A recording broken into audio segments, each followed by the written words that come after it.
the Frog here, and Jay's Manchild has asked if I can introduce his Muppet March Madness videos.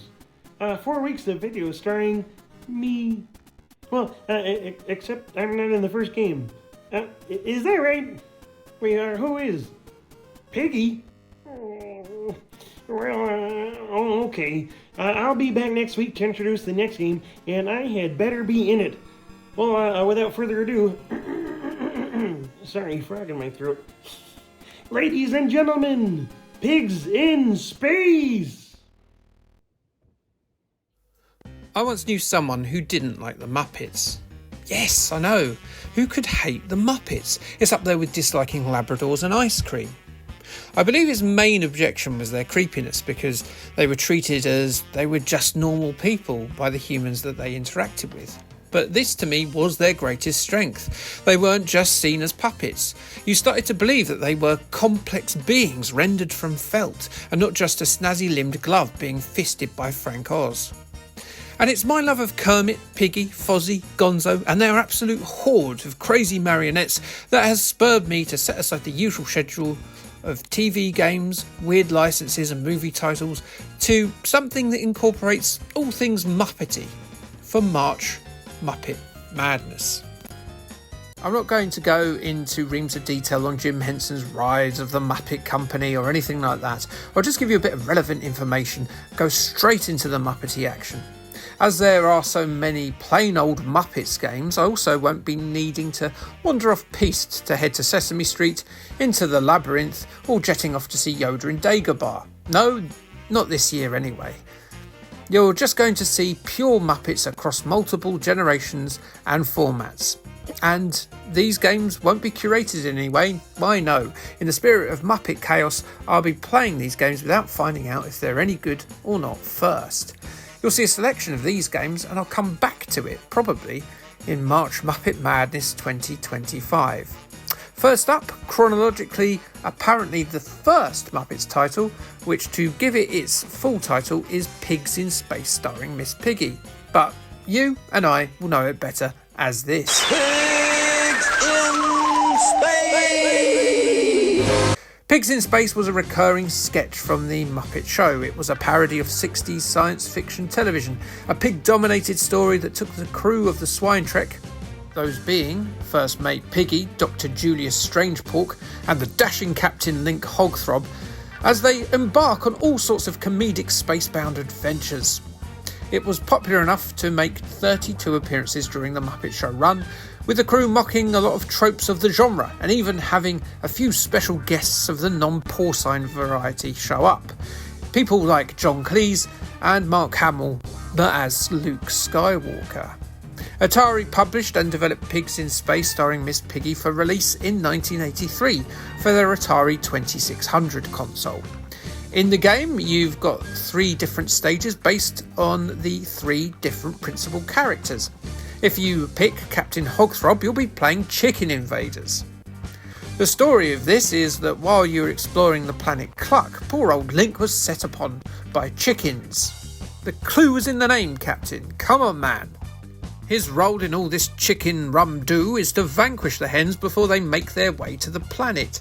He does this by firing sausages at them and... What? Sausages? A pig is using sausages to defend itself.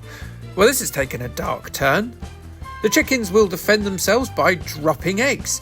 It's a war of cooked breakfast, with each side sacrificing family members and family members yet to be to win out over their rival then. The most inglorious of battles. If an egg hits Captain Link, he will become a chicken, and more importantly, he will lose a life. To make matters worse, the chickens are being supervised by that goofy oddball Gonzo in a UFO. Well, it's his head on a sort of UFO shape. Anyway, you can hit him and blast him and get bonus points and also stop the annoying noise he makes, which is brilliant. As you can tell, as if the Chicken Invaders title wasn't clue enough, it is very much a Space Invaders clone. Gameplay wise, it's very, very Space Invaders, only you're a pig with a laser finger, apparently. Link blasts away as the chickens descend. As they near our intrepid captain, he shrinks downwards as if ashamed by their clucking beauty. Gonzo's head is tricky to hit, but as soon as you clock how fast your bullets move, you should be taking on both him and his chicken hordes, and you'll find it all very straightforward.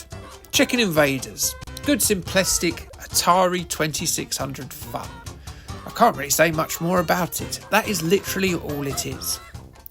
If you select the star of the show, First Mate Piggy, well, she has managed to find herself ejected from the swine trek during a rather voracious pasta storm in the game Pasteroids. Now, as I'm sure you'll be able to tell, this does not look like asteroids. This is in fact sort of more of a primitive version of Frogger.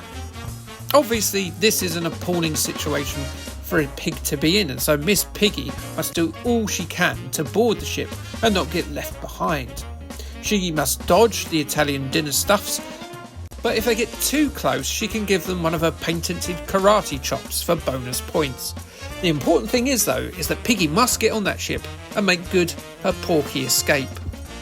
The first level of difficulty on this game is as difficult as eating a bacon sandwich. You can easily cut a dash through the bolognese pretty easily, as it's sparse and indeed slow. But a few levels in, when the escape ship and spaghetti start speeding up, that's where it gets a little bit hairy and a little bit more difficult. It can get very frustrating to get to that craft, each hit from an errant pasta strand sending you further down the screen, and before you know it, you're a porcine Sandra Bullock, alone and terrified in the infinite nothing of space. But overall, this bit's a bit so-so. In the last part, you'll be in the trotters of Dr. Strangepork, and well, he's in a spot of bother in Escape from the Planet of the Gonzoids. The swine trek has gotten trapped in an abandoned pizza mine, still being guarded by robotic gonzoids created by Gonzo. The gonzoids are parked out on the edges of the mine, yeeting pizzas across the mine, which will damage the swine trek. You'll be defending yourself with the ship's boomerang. The boomerang is a cannon that launches upwards and then sort of goes a bit to the side to swat Gonzo's minions. But these rays, as well as Gonzo's pizza and the cabin walls, will cause damage to your ship's hull and leave your porker crew gasping for air. You probably won't do too well in your first attempt at this particular stage. Manoeuvring the swine trek is easy enough. It's just lining up the rather puny boomerang. Well, that's just a bit finicky at first. It's sort of like spitting in the wind, this blaster.